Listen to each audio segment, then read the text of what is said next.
today's message will be done in French with English translation on the screen. Donc, le titre du message aujourd'hui est « La prière nous unit à Dieu ».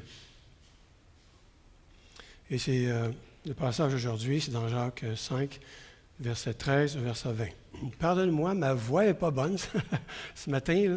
J'espère que je vais être capable de passer à travers le message. Sorry, my voice is not 100% today, so hope I'll be able to go through the sermon without any glitch. So, lorsque quelque chose de bien nous arrive, frères et sœurs, la première chose que nous voulons faire est de partager la nouvelle avec un parent, un conjoint, un ami. Hein? Lorsque les choses vont pas aussi bien ou un peu plus difficiles, ben, nous nous tournons encore vers ces mêmes personnes-là pour trouver du réconfort. Il y a un proverbe qui dit « L'amitié double la joie et divise les peines. » C'est important d'avoir de l'amitié. L'amitié double les joies et divise les peines. Et la plupart d'entre nous, nous sommes d'accord pour dire que la vie est meilleure lorsque nous la partageons avec un ami qui nous aime. Et peut-être que c'est ce que Jacques a eu comme idée dans ce qu'il a écrit dans le chapitre 5 au verset 13. Le verset 13 à 20. Donc, lisons-le. Verset 13. « Quelqu'un parmi vous est-il dans la souffrance? Qu'il prie. Quelqu'un est-il dans la joie? Qu'il chante des louanges. Quelqu'un parmi vous est-il malade? Qu'il appelle les anciens de l'Église et que ceux-ci prient pour lui en le loignant d'huile au nom du Seigneur.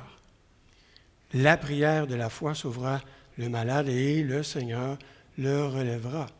Et s'il a commis des péchés, il lui sera pardonné. » Au verset 16, « Confessez donc vos péchés les uns aux autres et priez les uns pour les autres, afin que vous soyez guéris. La prière agissante du juste a une grande efficacité. » Élie était un homme de même nature que nous, il n'était pas différent de nous. Et il priait avec instance pour qu'il ne pleuve pas et il ne tomba pas de pluie sur la terre pendant 3 ans et 6 mois. Puis il pria à nouveau, alors le ciel donna la pluie et la terre produisit ses fruits. Verset 19, « Mes frères, si quelqu'un parmi vous s'est engagé loin de la vérité et qu'un autre l'y ramène, sachez que celui qui ramène un pécheur de la voie où il s'était égaré sauvera une âme de la mort et couvrira une multitude de péchés. » Donc voilà. Jacques commence ce passage en encourageant ses lecteurs à se tourner vers Dieu dans la prière en toute situation, en toute affliction. Et on ne le répétera jamais assez, frères et sœurs, la présence de Dieu est pour votre âme ce que l'air est pour votre corps. La présence de Dieu est pour votre âme ce que l'air est pour votre corps. La présence de Dieu est essentielle, tout comme l'air est essentiel au corps. Que nous soyons troublés, heureux, malades ou que nous ressentions une émotion quelconque, nous pouvons partager ce moment avec le Seigneur. Et ce passage dans Jacques est riche et aborde plusieurs aspects de la vie chrétienne. Au verset 13, nous avons lu, Jacques encourage les croyants à prier lorsqu'ils sont dans la souffrance et à chanter les cantiques lorsqu'ils sont dans la joie. Cela montre l'importance de se tourner vers Dieu dans toutes les circonstances de notre vie. Pas seulement lorsqu'on a des problèmes, mais lorsqu'on est dans la joie également. Et au verset 14-15, Jacques conseille aux malades d'appeler les anciens de l'Église pour prier et les oindre d'huile.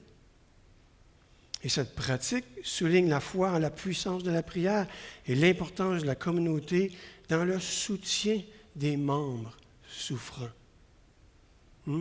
Ensemble, nous pouvons prier pour une personne malade. Et au verset 16, la confession des péchés des uns aux autres et la prière mutuelle sont présentées comme des moyens de guérison. Cela met en lumière la transparence et l'honnêteté dans les relations chrétiennes ainsi que la puissance de la prière collective. En priant ensemble, frères et sœurs, pour les autres, il y a un effet bénéfique. Et au verset 17-18, Jacques utilise l'expression d'Élie, l'exemple d'Élie pour illustrer l'efficacité de la prière fervente. Élie, un homme ordinaire, a prié avec ferveur et a vu des résultats extraordinaires. Il a arrêté la pluie et il a fait redémarrer. Et ça, c'est un encouragement pour les croyants à prier avec foi et persévérance. Et finalement, au verset 19 et 20, le passage se termine par un appel à ramener ceux qui se sont égarés de la vérité. Et cela montre l'importance de la responsabilité mutuelle, notre responsabilité mutuelle, et d'offrir un support spirituel au sein de la communauté chrétienne. Jacques nous montre qu'en restant unis à Dieu par la prière, nous pouvons surmonter bien les difficultés. Quiconque veut vaincre dans cette vie ne peut se permettre d'ignorer ou de négliger la prière. C'est pourquoi Colossiens 4, verset 2, nous dit de nous consacrer à la prière, de prier régulièrement avec persévérance. Colossiens 4 nous dit « Persévérez dans la prière. Voyez-y avec action de grâce. Persévérez dans la prière. Ne lâchez pas, frères et sœurs, à tout instant. » Donc aujourd'hui, frères et sœurs, nous allons voir trois choses. Trois choses que la prière nous aide à surmonter. Okay? La première, la prière nous aide à surmonter la tentation. 2, la prière nous aide à surmonter l'inquiétude et l'anxiété.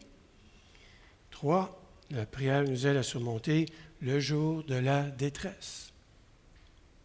Donc le premier point, la prière nous aide à surmonter la tentation. Tout le monde ne luttera pas contre une maladie mortelle ou ne sera pas victime d'un abus quelconque ou ne sera pas sans emploi ou même licencié de son travail. Mais chaque personne qui passe sur cette terre sera tentée par le diable de pécher. Peu importe votre foi ou le niveau où vous avez atteint sur l'échelle sociale, les tentations viendront à vous. Soyez-en assurés. Le diable fera tout ce qui est en son pouvoir de nous pousser à pécher contre Dieu, à aller à l'encontre de sa volonté pour notre vie et nous éloigner du chemin sur lequel Dieu veut que nous marchions. La mission de Satan est de nous faire des choses qui déplaisent à Dieu, afin que nous ne profitions pas de la vie que Dieu a préparée pour nous. Satan a tenté Jésus de toutes les manières possibles et inimaginables. Et on voit ça dans Hébreux 4, verset 15. En effet, nous n'avons pas un grand prêtre qui serait incapable de se sentir touché de nos faiblesses. Au contraire, il a été tenté en toutes choses comme nous le sommes, mais sans commettre de péché. Jésus a été tenté comme nous, on est tenté, mais il n'a pas péché. Satan a tenté Jésus par la convoitise de la chair, la convoitise des yeux, l'orgueil de posséder des biens matériels, mais Jésus n'a pas succombé à aucune de ces tentations. si le diable a eu l'audace de tenter Jésus, bien, vous pouvez être sûr qu'il viendra sûrement frapper à votre porte avec des tentations. Et comment Jésus a-t-il surmonté la tentation qu'il a subie de Satan? Bien, en menant une vie de prière. En étant totalement dévoué à la prière. Lorsque le diable est venu tenter Jésus, il avait prié, jeûné pendant 40 jours. Dans Matthieu 26, 41, Jésus dit à ses disciples, et par extension à vous et à moi, veillez et priez pour ne pas céder à la tentation. L'esprit de l'homme est plein de bonne volonté, mais la nature humaine est faible, bien faible. Il y a, frères et sœurs, une bataille aujourd'hui entre l'esprit et la chair. Et c'est en menant une vie de prière que nous pouvons gagner cette bataille. Par la prière, nous affaiblissons le contrôle et l'influence de la chair sur nos pensées, nos paroles et nos actions.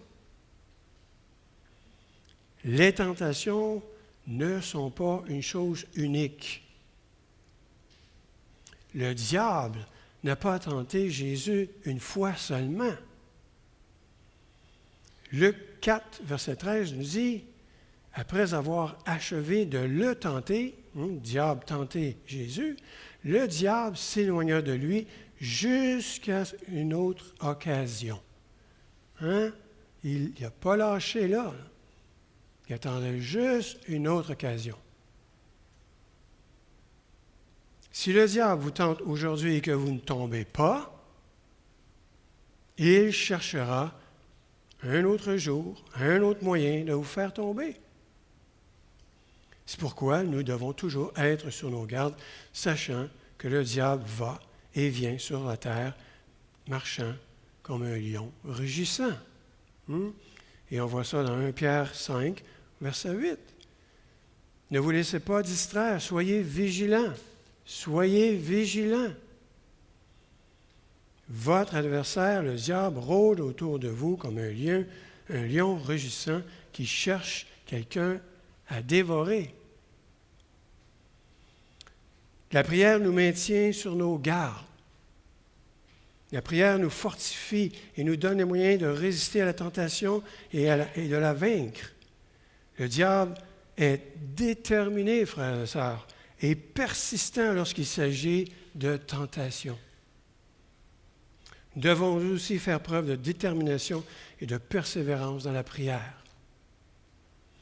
Lorsque Jésus enseignait à ses disciples comment prier, l'une des priorités qu'il a mentionnées dans la prière, la priorité qu'il donnait était de prier contre les tentations.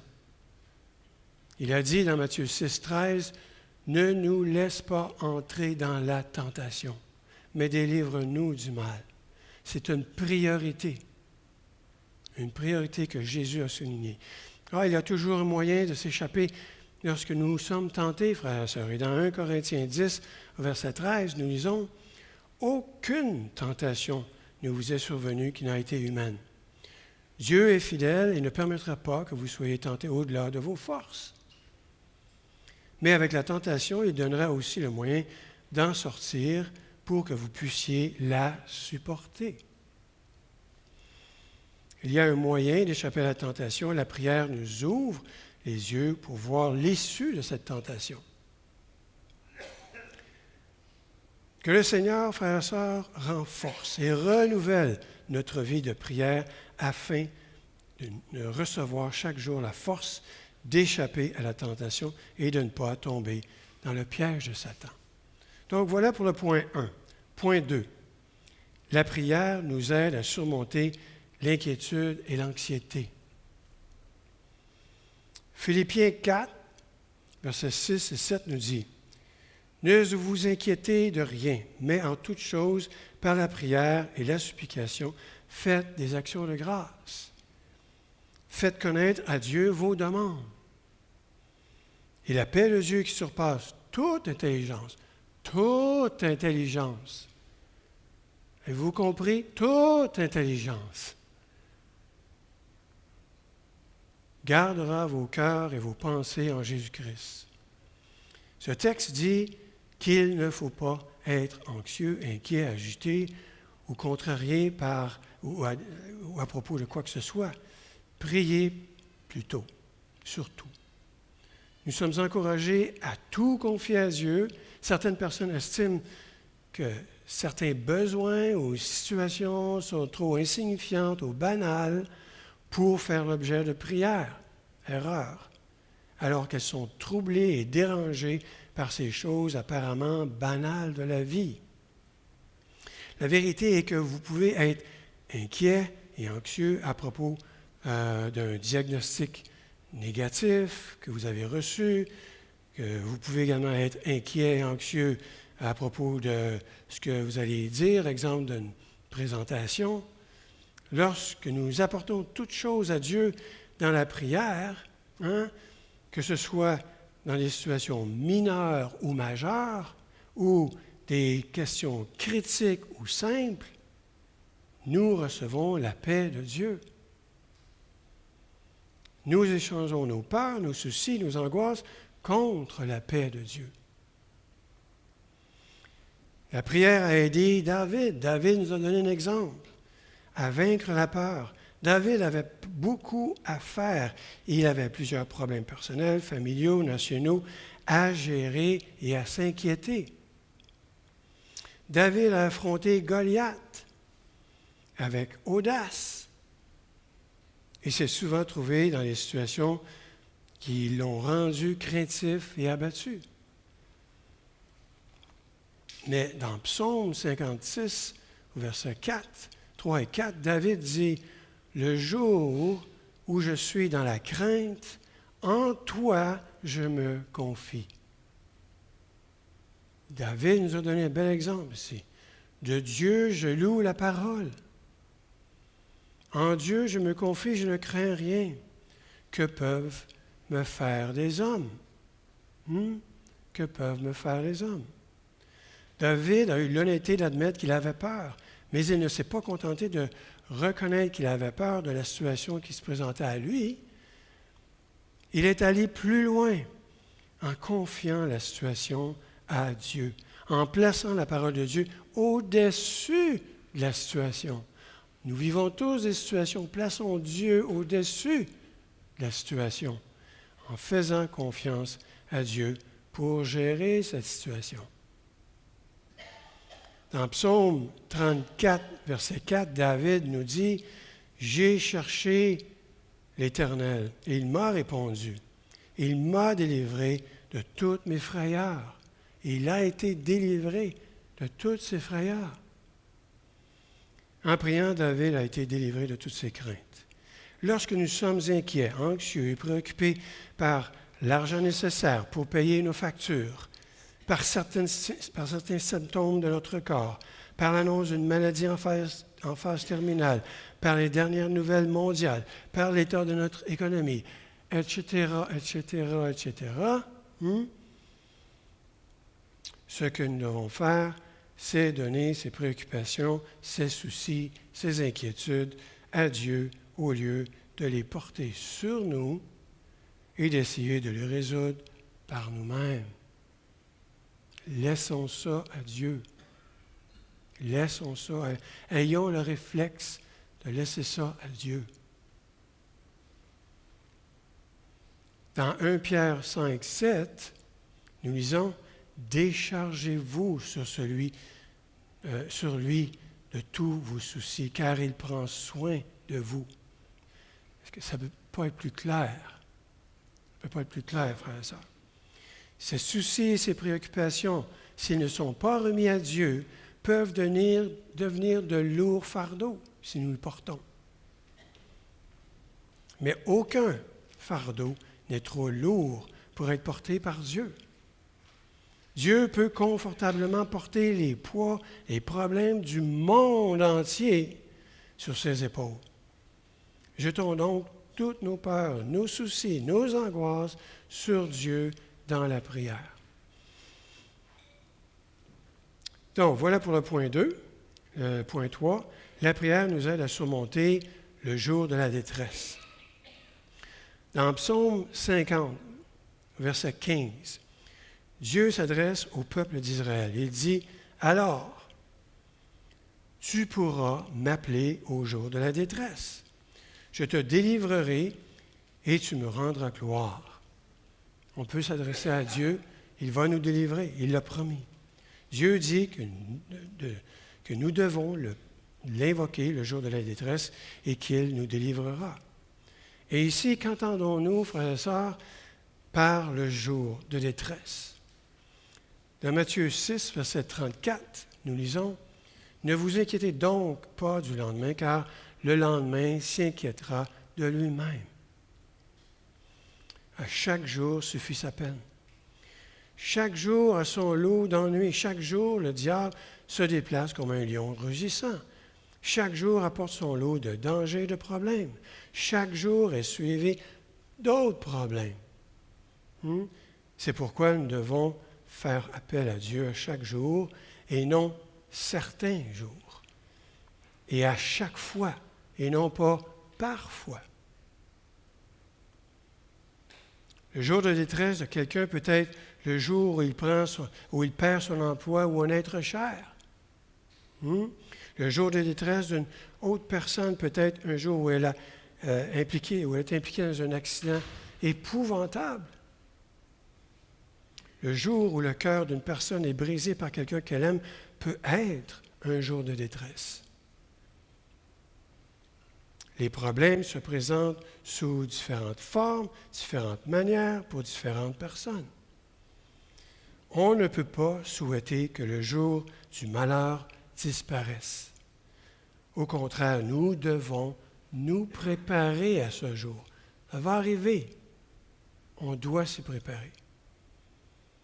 Il existe un lien biblique entre la prière et les difficultés de la vie. Et on l'a lu plus tôt dans Jacques 5 au verset 13. Si quelqu'un est dans la souffrance, bien qu'il prie. Qu'il prie. Aussi simple que ça. La chose à faire au jour de la détresse n'est pas de se plaindre, d'être frustré, de prendre de l'alcool pour se noyer ses problèmes. La chose à faire est de prier. Jésus priait le jour de la détresse. Exemple, le jour où Judas l'a trahi et où une grande foule armée est venue de la part des principaux sacrificateurs et des anciens pour l'arrêter. Et ça, on ne s'y reportera pas, mais c'est dans Matthieu 26, 36, 47. David priait le jour de la détresse, le jour où il s'est retrouvé dans ce qu'il appelle une fosse de destruction, des situations difficiles de sa vie. Et ça, on retrouve ça dans Psaume 40, au verset 1. Même les Israélites ont crié à Dieu le jour de la détresse, le jour où ils ont fait face à des graves afflictions et à une grande tempête de vent. Et ça, c'est dans Psaume 107, versets 28 et 30. Et dans Psaume 24, verset 10, nous lisons, « Si tu te laisses abattre au jour de l'adversité, ta force est bien peu de choses. » Ta force est bien peu de choses. Dieu, on doit faire appel à Dieu. Et ce proverbe nous dit de ne pas faiblir, de ne pas abandonner au jour de la détresse, au jour où nous sommes abattus, rejetés, accusés à tort, déçus et attaqués. C'est en nous consacrant à la prière, en demeurant dans la présence de Dieu, que nous développerons la capacité et la force intérieure nécessaires pour surmonter le jour de la détresse. Jésus nous a déjà donné la victoire sur toutes les difficultés de la vie. Et dans Jean 16, verset 33, nous lisons, « Moi, j'ai vaincu le monde. » Il a vaincu le monde. Nous avons un grand Seigneur sur qui compter. Et lorsque nous prions, nous nous appuyons sur l'œuvre achevée de Jésus sur la croix. Par la prière, nous renforçons notre victoire. Nous nous accrochons à notre victoire sur toutes les épreuves. Dans le passage d'aujourd'hui de Jacques, Jacques encourage ses lecteurs à se tourner vers Dieu dans la prière en toute situation. Si nous comprenons vraiment l'amour de Dieu envers nous, il sera le premier vers qui nous nous tournerions dans les moments difficiles. Il serait le premier à qui nous annoncerions une bonne nouvelle. Il serait le premier vers qui nous nous tournons lorsque nous sommes malades, dans la douleur, fatigués par la chair, épuisés par la vie elle-même. Il est vraiment le meilleur ami vers qui nous tourner. Il est notre meilleur ami vers qui nous tourner. Il donne un sens à tout. Il est la vie elle-même. Apprenons à nous tourner vers Dieu, frères et sœurs. Par contre, nous devons éviter de considérer le passage de Jacques, le passage d'aujourd'hui que nous avons lu, sous un angle transactionnel. Ce n'est pas une transaction ici. Là. En d'autres termes, nous devons éviter la tentation de considérer la prière comme un simple moyen d'obtenir quelque chose de Dieu. Bien que la prière change les choses, nous ne devons pas approcher Dieu en le considérant comme un serviteur à notre service, à notre volonté. La prière est plutôt un moyen d'approfondir davantage notre relation avec Dieu et qui est le principal moyen de passer à travers toutes ces difficultés. Jacques nous encourage à prier continuellement. En passant du temps avec Dieu, nous devenons de plus en plus aptes à discerner qui il est, qui nous sommes, sa volonté et les choses qu'il fait en nous et autour de nous. Bien sûr, nous devrions être transparents avec lui sur nos sentiments et honnêtes sur les désirs de notre cœur. Nos prières doivent être en accord avec ce qu'il est, ce qu'il a dit et ce qu'il fait. C'est ce que Jacques appelle la prière offerte avec foi. Et lorsque nous faisons connaître nos demandes à Dieu, nous devons le faire avec un cœur ouvert, en laissant Dieu la possibilité d'être Dieu. C'est lui le Dieu. Nous ne devons pas imposer notre volonté dans la prière. Laissons Dieu agir. Laissons-le être Dieu. Les prières que nous offrons dans la foi ont de la puissance. Jacques a déclaré que la prière d'un juste est puissante et efficace. Ce que Jacques appelle un juste n'est pas une sorte de super chrétien spécial. Le terme juste signifie que l'on est en relation et en lien avec la justice. Et la justice, ce sont les bonnes pensées, les bonnes paroles, les bonnes actions qui découlent de notre relation avec Dieu. C'est ce qui a donné à la prière d'Élie du pouvoir. Il a prié ce que Dieu lui a révélé. Il a prié la volonté de Dieu. Et par conséquent, la prière du prophète ne consistait pas à essayer de manipuler Dieu pour qu'il rende le monde tel qu'il le souhaitait.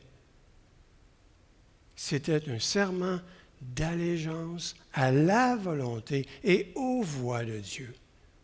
C'était Dieu qui voulait ça. Qu'il en soit ainsi, frères et sœurs, pour nous lorsque nous prions pour ceux qui sont malades ou fatigués. Souvenons-nous que ce n'est pas la force de notre persuasion dans nos prières qui apporte la guérison. Dieu n'a pas besoin d'être convaincu pour être bon. Il est bon. Souvenons-nous que la guérison est possible en raison de la nature de Dieu et de son amour pour nous. Lorsque nous prions pour la guérison, nous discernons et affirmons la volonté de celui qui a promis la guérison dans cette vie et dans la prochaine. avant de demander quoi que ce soit à Dieu, bien, nous serions bien avisés, frères et sœurs, de chercher d'abord à connaître son cœur. Comment Dieu voit notre situation? Comment, qu'est-ce qu'il est en train d'accomplir? Qu'est-ce qu'il est en train d'élaborer? Comment pouvons-nous lui rendre gloire? En d'autres termes, comment devrions-nous laisser notre relation Dieu cultiver dans la prière, guider nos demandes? Le Christ est là, n'oubliez-le pas, il est à la droite de Dieu et il intercède pour nous. Et en partageant de plus en plus notre vie avec Dieu par une prière continuelle, nous verrons nos joies doublées et nos peines divisées. Il est un Père et un ami. Il est un Père et un ami. Il est celui avec qui nous partageons tout. Jésus a ouvert la porte et nous a montré le chemin de la relation avec Dieu le Père. Et tout ça, ça fait en sorte que nous pouvons témoigner de la prière qui nous unit avec Dieu. Amen.